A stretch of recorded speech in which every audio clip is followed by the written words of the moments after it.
The vast chamber of the Galactic Council buzzed with nervous energy as Admiral Gray studied the holographic display before him.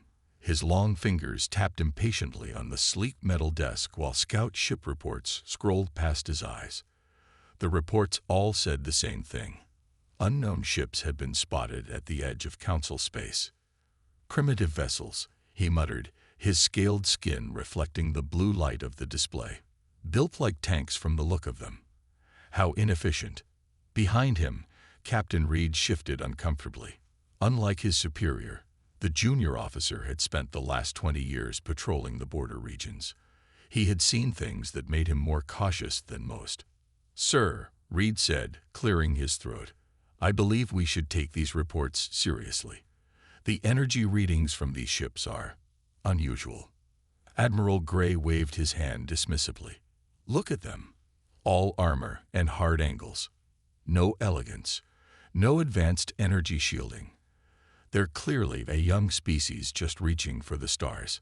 The hologram showed one of the human ships, a massive dark gray vessel that looked more like a floating fortress than the sleek ships the Council races preferred. Its hull was ridged with what appeared to be layers of armor plating, and numerous weapon ports dotted its surface. "With respect, sir," Reed persisted, "their design suggests extensive military experience. No peaceful species builds ships like that without reason." The council chamber had grown quieter as other representatives gathered around the display. Most shared Admiral Gray's dismissive attitude.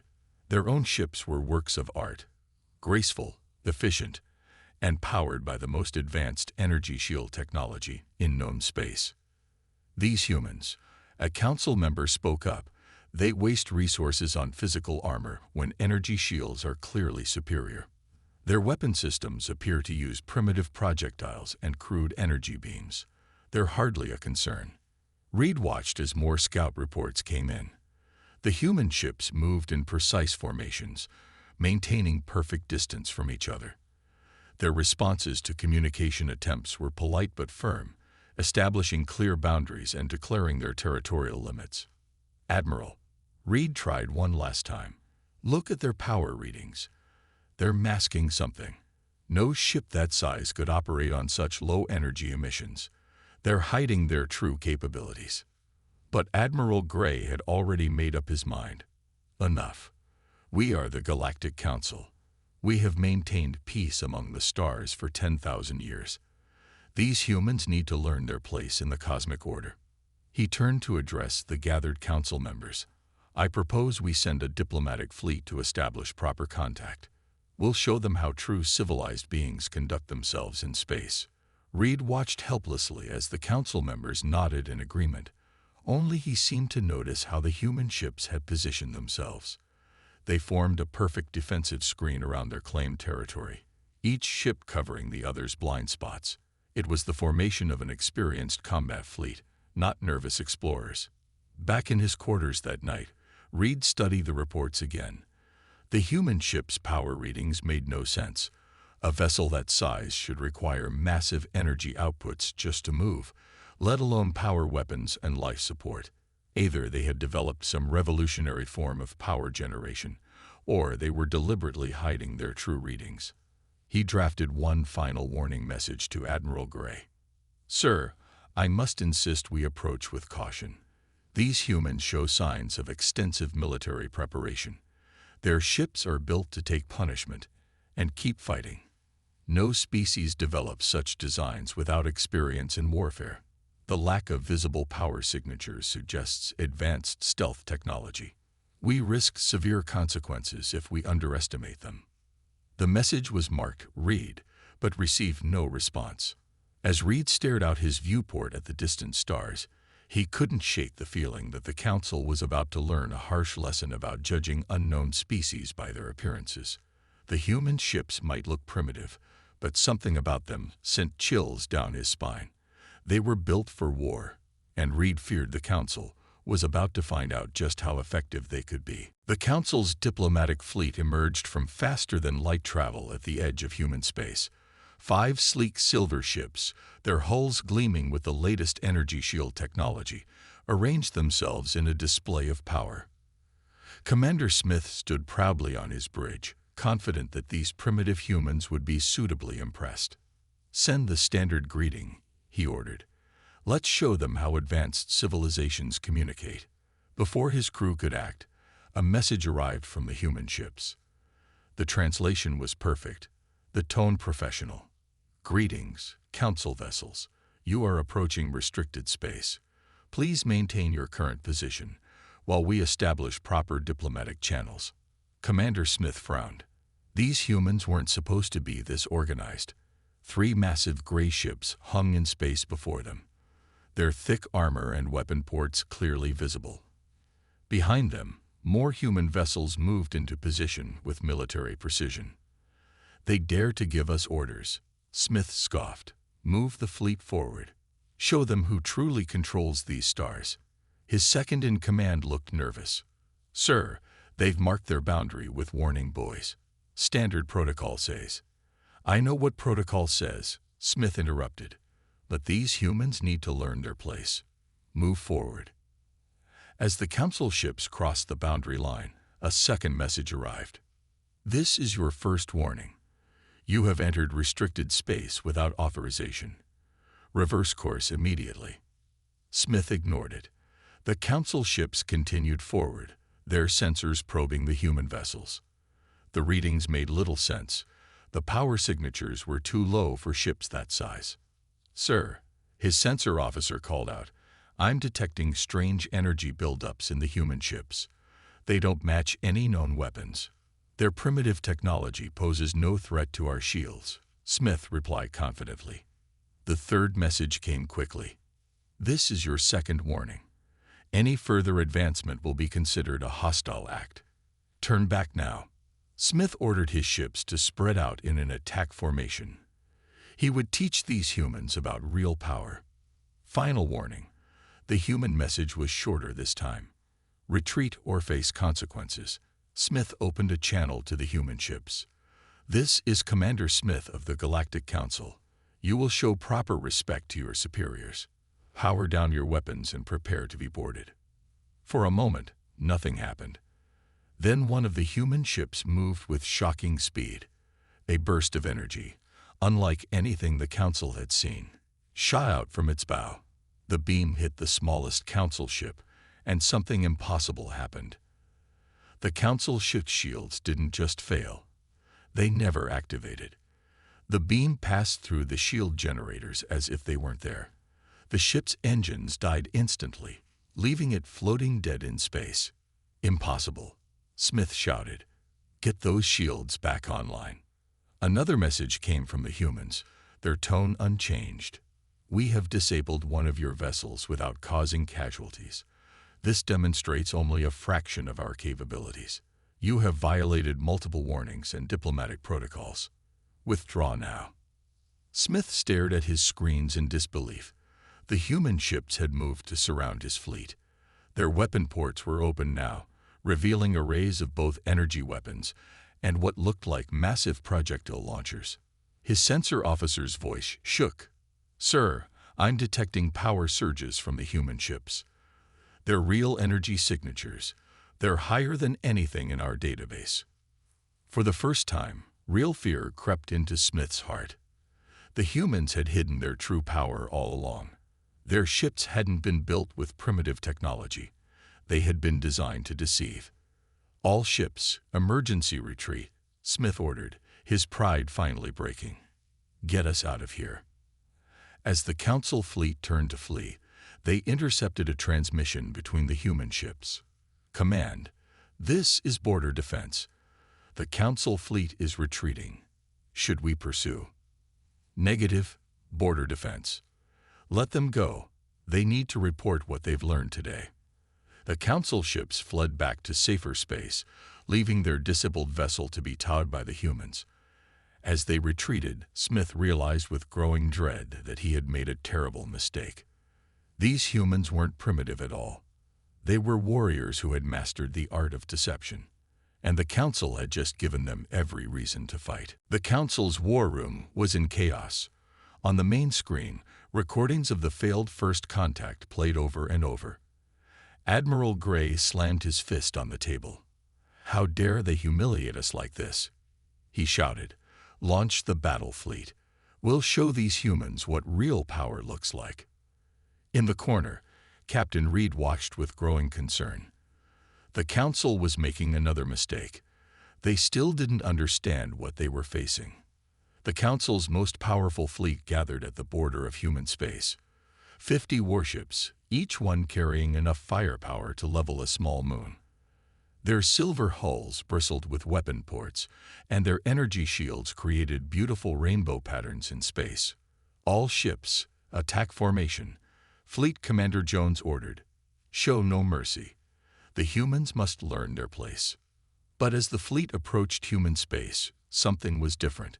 The bulky human ships were already waiting for them. Not 3 ships this time, but hundreds. They flew in perfect formation, their dark gray hulls absorbing light rather than reflecting it. "Sir," a sensor officer called out, "the humans are powering up their weapons, but something's wrong. These energy readings are impossible." The human ships suddenly dropped their stealth systems. Power readings that had seemed small enough to ignore skyrocketed. Each human vessel now showed energy levels that dwarfed the Council ships. "Impossible," Jones shouted. "How could they hide such power?" A human voice came over the communication system. "Council fleet, you have entered restricted space with clear hostile intent. We will defend ourselves with full force. Last chance to retreat." Jones responded by ordering his ships to fire.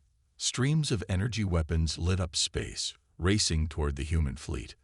What happened next would change galactic warfare forever. The human ships didn't dodge. They didn't raise energy shields. Instead, their thick armor simply absorbed the attacks. Where Council ships relied on shields that could fail, the humans had built their ships to take hits and keep fighting. "Our weapons, they're not doing enough damage." Jones watched in horror as his fleet's most powerful attacks left only scratch marks on the human ship's armor. Then the humans returned fire. Their weapons were unlike anything the Council had seen. Some ships fired huge metal projectiles at incredible speeds. Others used energy weapons that ignored shields completely. Still others launched swarms of small, smart missiles that chased down Council ships, no matter how they tried to evade. Shields failing across the fleet. The sensor officer screamed. "Their weapons, they're designed to bypass our defenses." Council ships began exploding. Their beautiful silver hulls crumpled under the human assault. Energy shields, the pride of Council technology, proved useless against weapons specifically designed to pass through them. "Retreat, full retreat," Jones ordered, but it was too late. The human ships moved with shocking speed for their size. They surrounded the Council fleet, cutting off escape routes. Their attacks were precise, disabling engines and weapons while avoiding life support systems. In just 30 minutes, half the Council fleet was destroyed or disabled. The other half was trapped, unable to escape. The human voice returned. "Your fleet is defeated. We will spare your remaining ships and crews. Send your surrender signal now." In the Council war room, everyone watched in stunned silence as their mighty fleet surrendered to the humans. Admiral Gray's face had turned pale. Captain Reed finally spoke up. "This is why I warned you. Look at how they fight. Those ships weren't built by accident. The humans designed them to beat our technology. They knew about our shields, our weapons, everything. They'd been studying us for years, preparing for this day." He pointed to the screen showing a captured Council ship next to a human vessel. "Their ships look primitive because they're built for war, not show. All that armor. It's not just protection. It's filled with backup systems. Those weapons, specifically made to counter our defenses." The truth finally hit home. The humans hadn't just beaten them. They had outthought them, outplanned them, and outfought them in every way. And this was just the beginning. Captain Reed walked through the ancient archives beneath the Council's main building. After the devastating battle, the Council had finally given him permission to dig deeper into human history. What he found in the dusty records shocked him. "Play historical record 7249, he commanded. A hologram flickered to life, showing images from 10,000 years ago. "This can't be right," he muttered, watching the scenes unfold. The ancient footage showed ships that looked remarkably similar to modern human vessels. The same thick armor, the same focus on practical design over beauty. An old librarian named Miller approached him. "Found something interesting, Captain." Reed pointed to the images. "These ships, they're exactly like human ships today. But this footage is from before humans even reached space." Miller nodded slowly. "Because those aren't human ships you're seeing. Those are ships of the ancients, the warrior race that vanished from our galaxy 10,000 years ago." Reed's eyes widened. The ancients, but they were. His voice trailed off as understanding hit him. "Yes," Miller said. "The humans are their descendants. The ancients didn't vanish. They settled on Earth."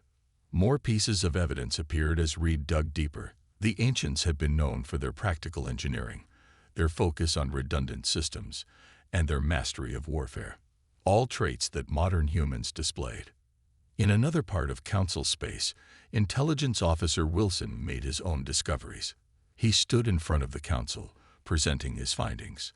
"The humans didn't just recently reach space," Wilson explained. "They've been watching us for over 100 years. Look at these sensor readings from the edge of their territory." The display showed hundreds of tiny stealth satellites scattered throughout Council space. They had been gathering information, studying Council technology, and learning their weaknesses. While we ignored them as primitives, Wilson continued, they were preparing. Every human ship is built to counter our specific technologies. They knew exactly how our shields worked, how our weapons functioned. Nothing was left to chance. In the Council chamber, Admiral Gray listened with growing horror. "But why?" he asked. "Why spend so much time preparing for war?" Captain Reed stepped forward with his own findings. "Because of their history. Humans come from a planet that tried to kill them every day.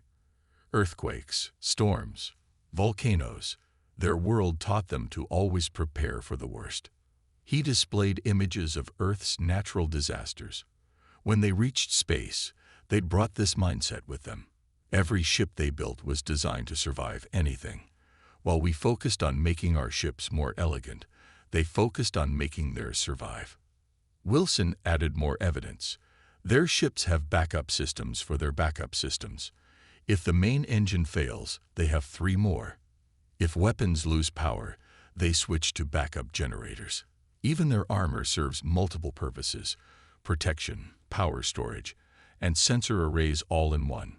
The Council members watched in silence as more data scrolled past. Records showed humans testing their ships against every possible threat.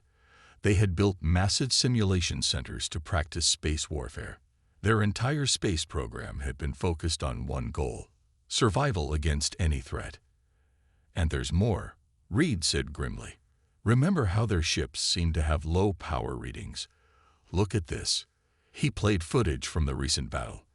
They developed a way to hide their true power signatures. Every human ship can mask its capabilities. What we thought was primitive technology was actually advanced stealth systems.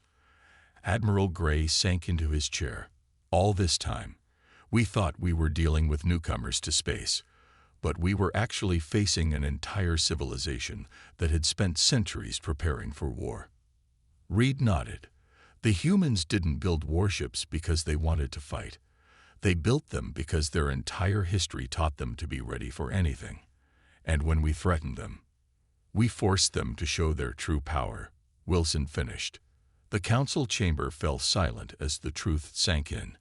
They hadn't just underestimated the humans' technology. They had underestimated their determination, their preparation, and their ability to learn from their harsh past. And now they would have to face the consequences of their mistake. "Launch everything we have." Admiral Gray's order echoed through the Council's command center. "Every ship, every weapon. Show these humans what happens when they challenge the Council." The largest fleet ever assembled in Council history emerged from faster-than-light travel. 200 ships, including their most advanced prototypes.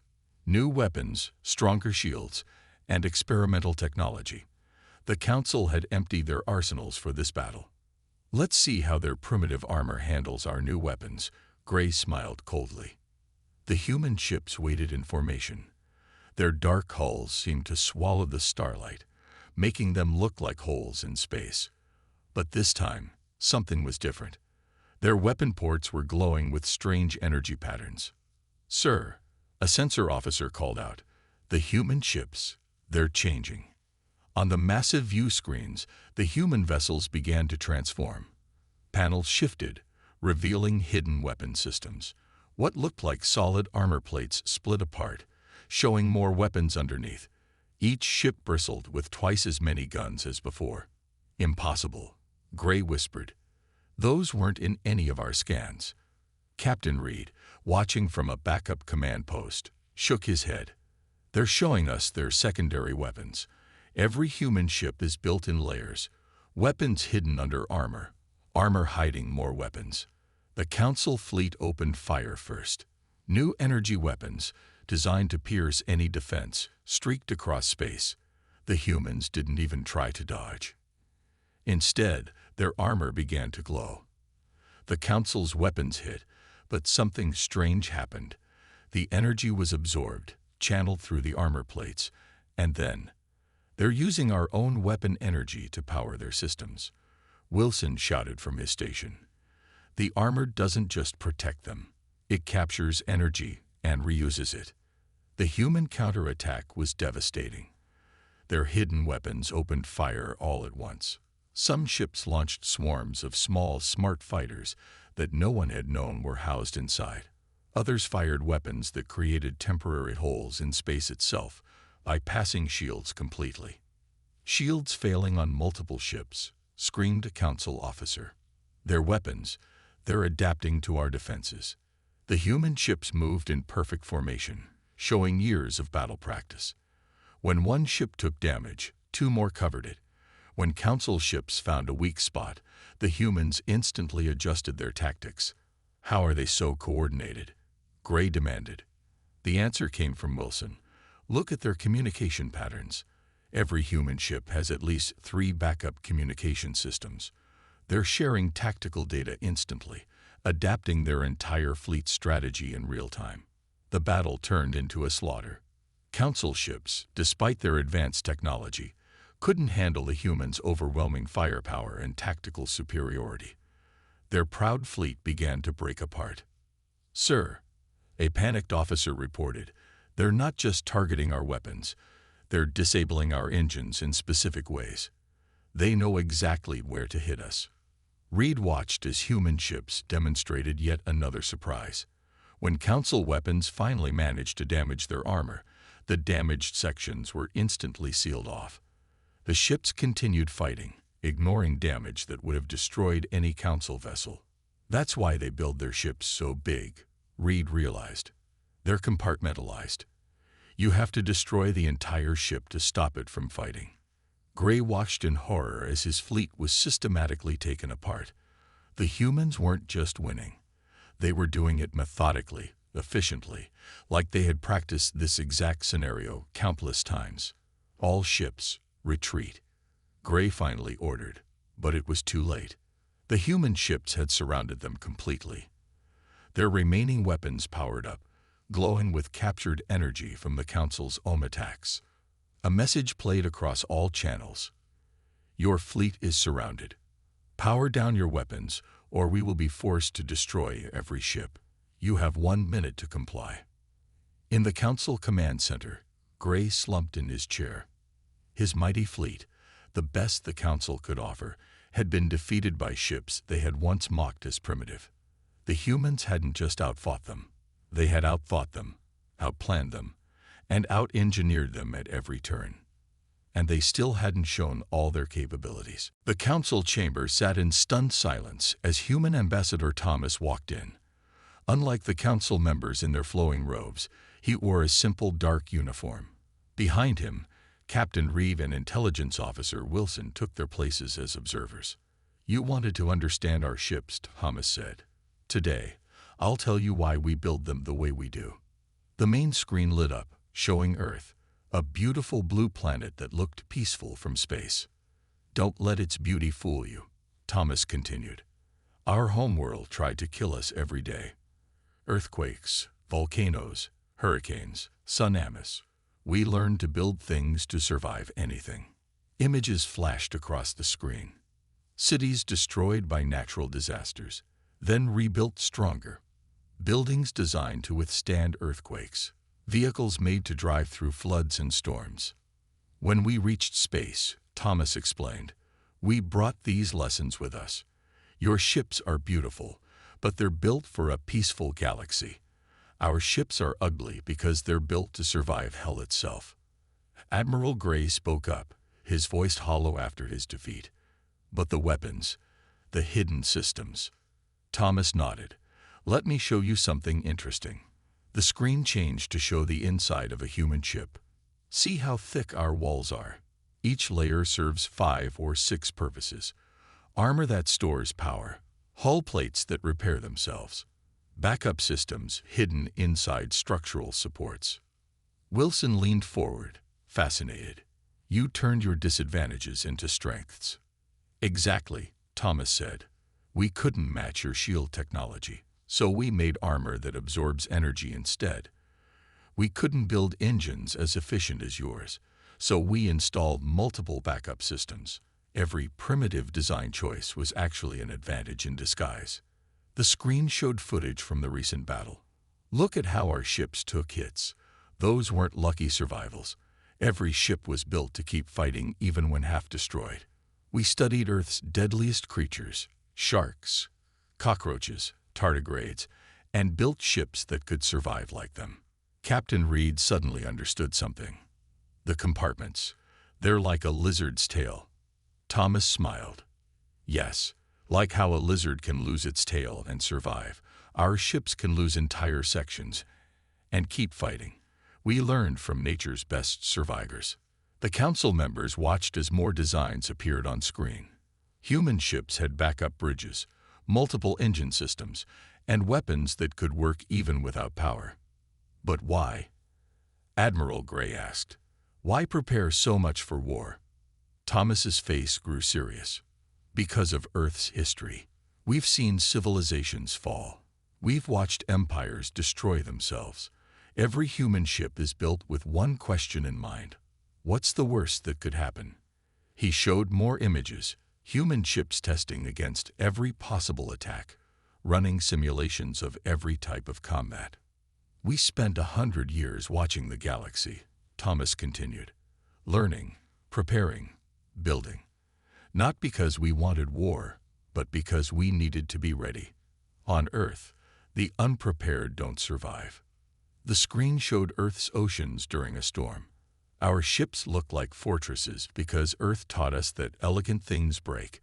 They're packed with backup systems because we learned that anything that can fail will fail. They have hidden weapons because Earth taught us that predators hide their strengths until they need them. The council chamber was silent as Thomas finished. We didn't build warships because we love war. We built survival ships because that's what Earth taught us to do. Every human ship carries the lessons learned from millions of years of evolution on a planet that never stopped trying to kill us. Admiral Gray finally understood. The humans hadn't just built ships, they had built survival machines. Every primitive feature was actually an adaptation, just like the creatures that survived Earth's harshest environments.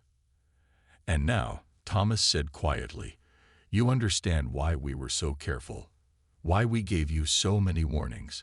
We didn't want to show you everything our ships could do, but you insisted on learning the hard way.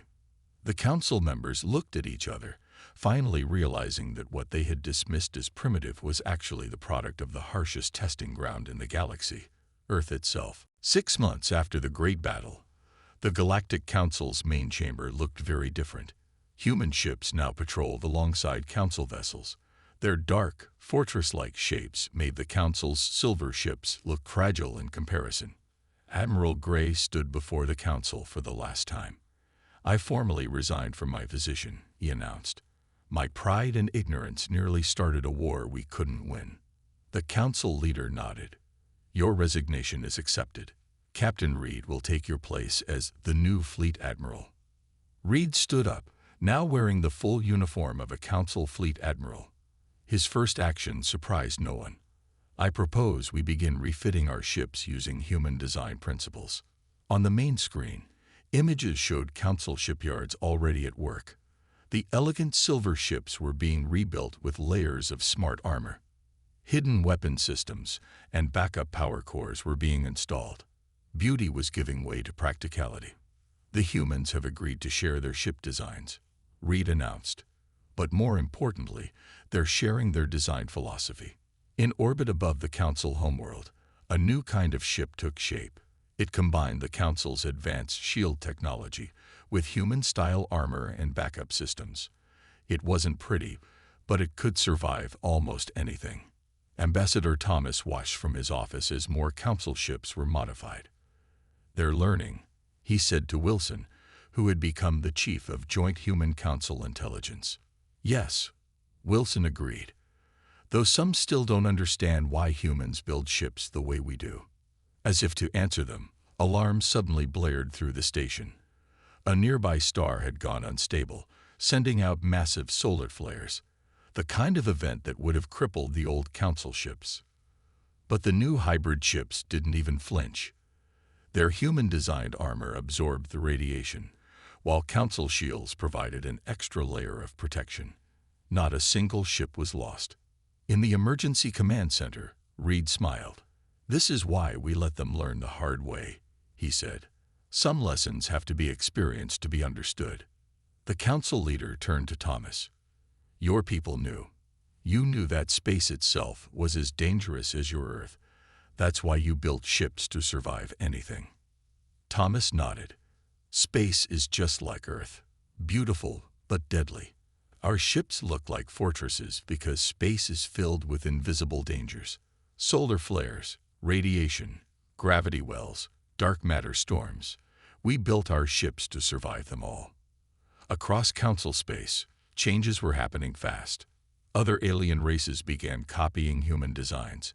Ships that once looked like works of art were rebuilt to survive first and look good second. "Humanity's greatest gift to the galaxy," Reed said during a ceremony, "wasn't their technology. It was their mindset, the understanding that the universe is both beautiful and dangerous. That survival matters more than appearance." In the shipyards, a new generation of Council engineers learned from human teachers. They learned why every system needed backups, why armor should serve multiple purposes, why hidden weapons could save lives. "In trying to teach humans a lesson," Wilson remarked, "the Council learned something far more valuable. They learned why humans always prepare for the worst." The final scene played out in the Council chamber. The Council leader signed a historic agreement. Humans would become full members of the Council, with special responsibility for defense and ship design. Ambassador Thomas signed for Earth, then made a short speech. "We didn't want to show our true strength. We didn't want to fight. But when forced, we demonstrated why humanity always builds for survival. Now we offer our experience and knowledge to all. Together, we'll build ships that can weather any storm the universe throws at us." As he finished speaking, a new ship class took its first flight. It carried the best of both worlds, Council technology and human survival design. Its nameplate read, "Unity Class, born from wisdom learned the hard way." The galaxy had changed. The Council had learned their lesson about judging by appearances, and humanity had gained allies who finally understood why their ships looked the way they did. Sometimes, the most important lessons are the ones learned the hard way.